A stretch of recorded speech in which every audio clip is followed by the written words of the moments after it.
Welcome back to Chainsawfaddiction. My name is Max. Today should be a fun one, I think.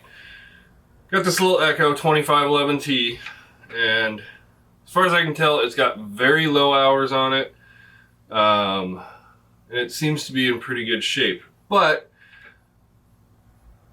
anybody who's ever run one of these versus any other professional climbing saw knows that they are lacking a little bit on power, more so even than the small engine accounts for.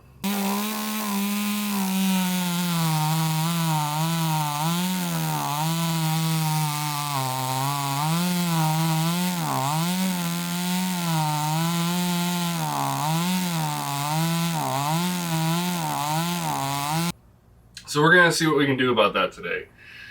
I'm gonna try and do all the talking in the shop here because it's kind of windy outside today and right next to a fairly busy road, so traffic noise is kind of a bear.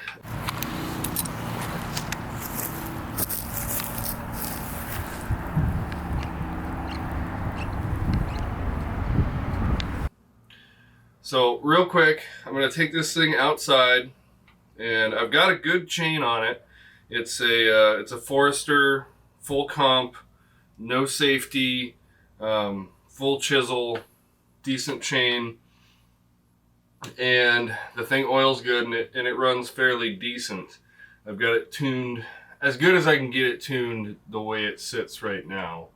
So we'll take it outside, and I've got a couple of decent sized cottonwood limbs, probably 3 or 4 inches in diameter, and I'm gonna cut a couple of cookies off of that or those, and then I'll try and find a piece of cottonwood that's maybe 8 or 10 inches in diameter to simulate like topping a tree or chunking one out, and make a couple cuts there as well. And then we're going to come back in the shop and do a little bit of work to the saw, and then basically repeat the cuts afterwards and see where we get. I think it'll be interesting.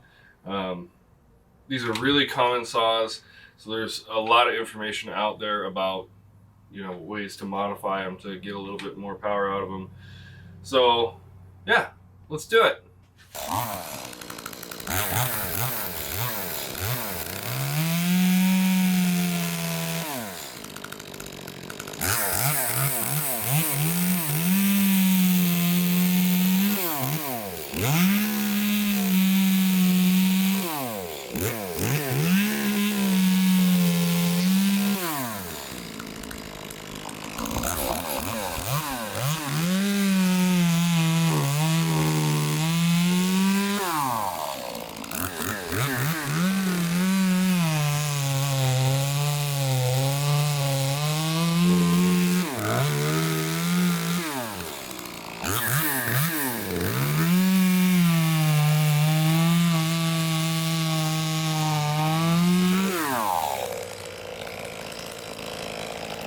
Okay, so now,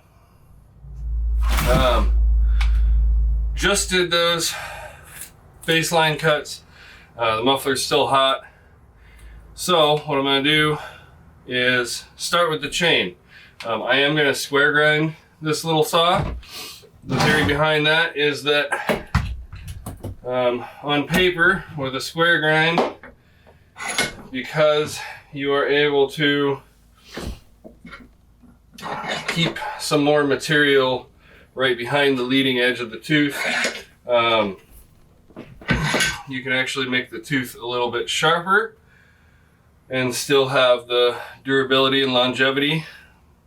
That's the theory. What I know is that my experience tells me square grind cuts, man. It cuts fast and it lasts long. So we're gonna try that. I've never done it myself. I've heard that on a small topping saw or any lower powered saw, the square grind makes a huge difference. So we're gonna try that, and I'll throw a couple pictures up. I probably already have actually, about the difference there in round and square. And probably not gonna film this part. I've said it before and I'll say it again now. I'm not quite ready to teach people how to square grind. I'll get there someday though. So I'll catch up with you on the next part. Okay, so I got the chain sharp, square file. Now I'm going to take a look at the muffler. And this is the one thing that when you go online, if you look for, say, Echo 2511T performance upgrades, you'll find a whole bunch of forum posts about doing muffler mods on these little saws. It doesn't surprise me in the slightest. A lot of the newer saws have majorly restrictive mufflers. That's just a thing, you know, for emissions and noise and whatever.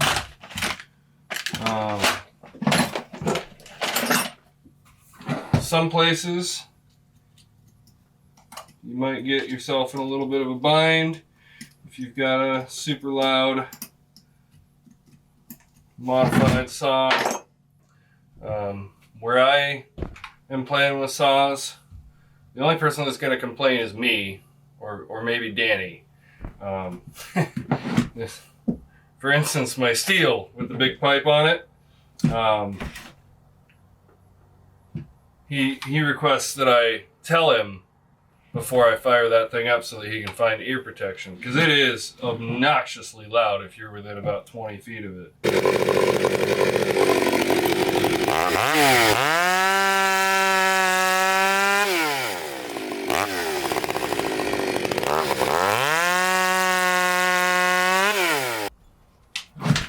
Now, something else to note about doing muffler mods, obviously anything like this is at your own risk, but a couple of things.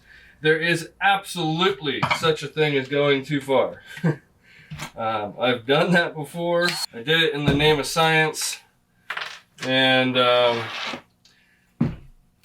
saw will still run, usually, depending on the saw, but what you'll notice is that it's real difficult to tune. Sometimes the carbs won't, you can't get enough fuel into it, and it'll go through fuel like crazy. Exhaust scavenging, it makes them more efficient, makes them lower emissions and all that stuff. But that means that if you open up the muffler too much, you lose that entirely, and then it's hard to tune them, and yeah, you use a lot more fuel. So we're gonna try not to go that far, but I have a pretty good idea. I'm also curious because, well, like I was gonna say, I think what happened with this saw was that, and this happens with a lot of saws, especially higher end saws that are they're tuned for break-in, right? Because you want to get longevity out of them. So what happens is they're tuned for break-in, and break-in is tuned rich. It's tuned on the fat side, right? And then somebody runs them for a while, and every saw is different, but you know, it takes anywhere from, let's say, a tank of gas up to like 10 or 12 tanks of gas. Most of them somewhere in between there. And as it breaks in, the engine runs more efficiently, and then it'll run richer because it's running more efficiently. The piston ring is sealing better and everything, and you haven't changed the carburetor, right? So if you don't continue to tune it a little bit as it breaks in, then sometimes, depending on the saw, eventually it can get to a point where it is so rich that it just won't run anymore. Now this one, the spark arrestor screen, which I removed, again, that's at your own risk, it was almost completely blocked when I first took a look at it. So that told me that somebody had been running it ultra super rich.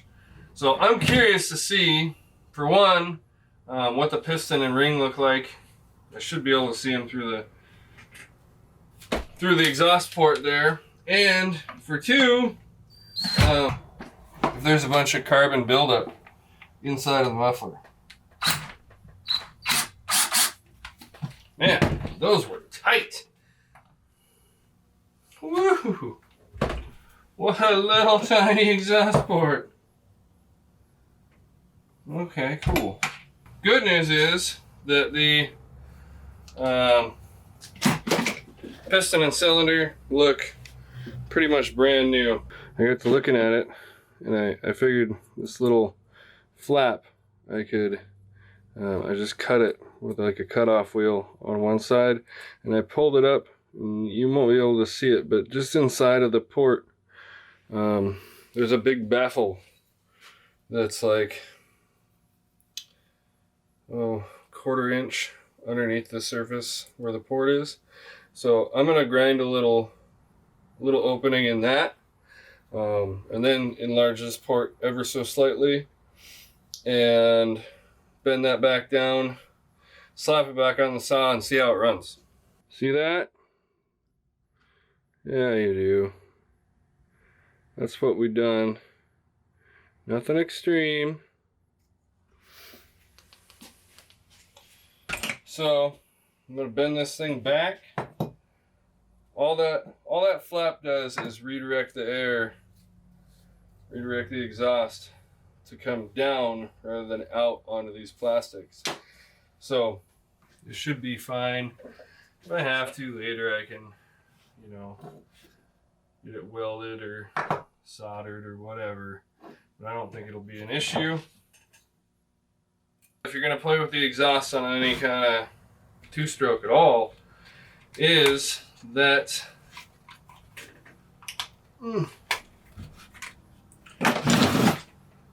you're gonna have to retune it. Now, most of the time you can get away with just adjusting it ever so slightly, but these little saws, these little Echoes, specifically this model, I'm not sure about other ones.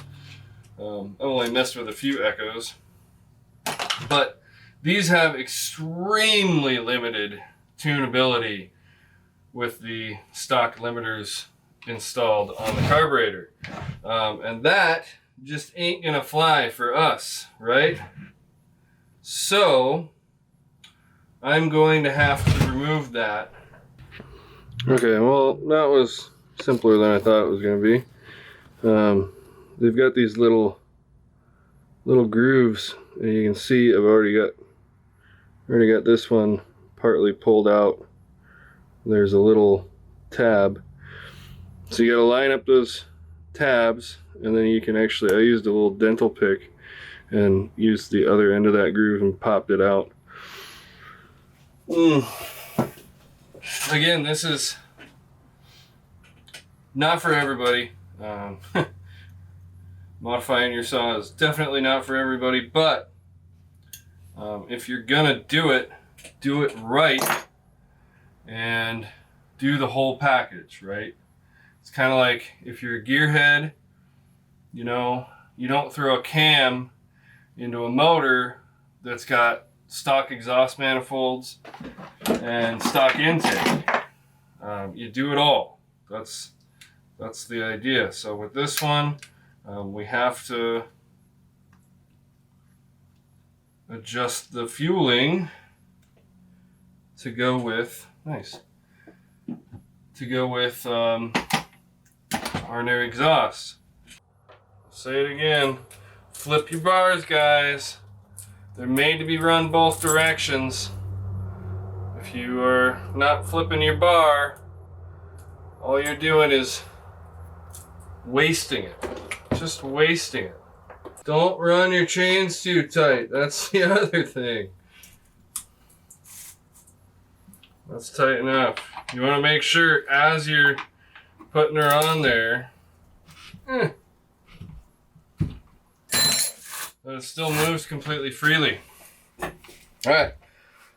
I'm going to take this thing outside. I don't know. It's probably going to take me a bit to get it tuned right, because we did some modifications, and having to take those caps off like that, I had to change the settings anyway, so it's going to be completely off. I'll probably film it. I don't know how much of it I'll use, but we'll bring you back when we're ready to do those test cuts.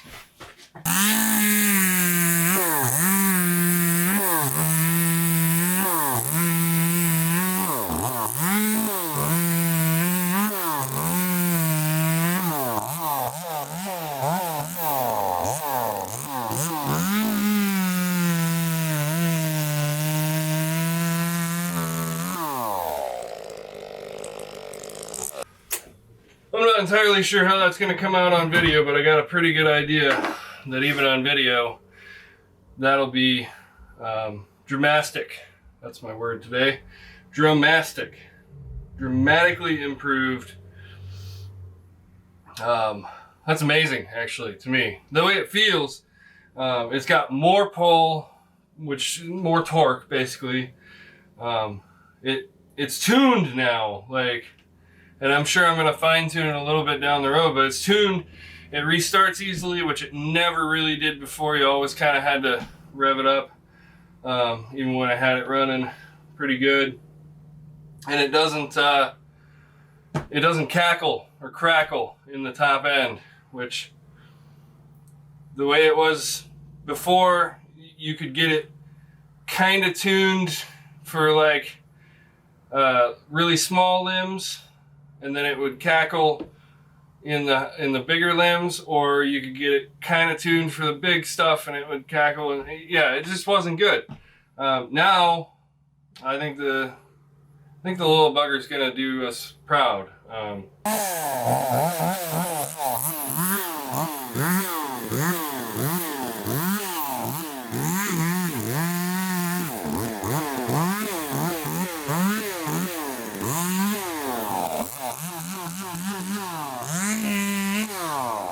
Previously, if I was going to climb a tree, I would like take this up for the limbs and take the 200 to top it and chunk it out.